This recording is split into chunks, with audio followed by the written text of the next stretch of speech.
స్థానిక సంస్థలో 42% రిజర్వేషన్లపై రాష్ట్ర ప్రజలందరూ ఇప్పటికీ బంద్ తర్వాత చాలా చోట్ల దీక్షలు ర్యాలీలు పెద్ద ఎత్తుగా జరుపుతున్నారు. ఈ ఉద్యమాన్ని ఈ విధంగా తీవ్రస్థాయిగా జరపాలని చెప్పి ఎక్కడికక్కడ ప్రతి చోట బీసీ సంఘాలు ప్రతి కుల సంఘాలు అన్ని కలిసి జాయింట్ యాక్షన్ కమిటీ ఏర్పాటు చేసుకుని గ్రూప్లకు అతీతంగా రాజకీయాలకు అతీతంగా ఎవరికి దమ్ముంటే వాళ్ళని ముందు పెట్టి ఈ ఉద్యమాన్ని నడిపిస్తారు. ఈ ఉద్యమం బలంగా మనం తీసుకుపోవాలి.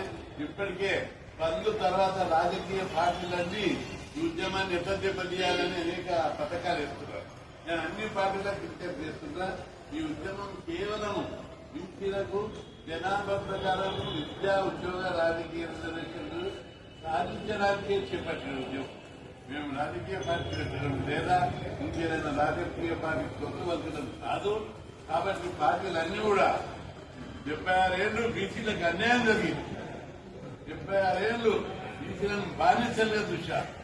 కనీసం మేమెంతో మాకంతా మా జనాభా ప్రకారం మా వాటా ఇవ్వాలి.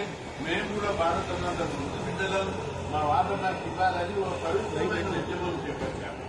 దీనికి అనేక తయారవుతున్నారు.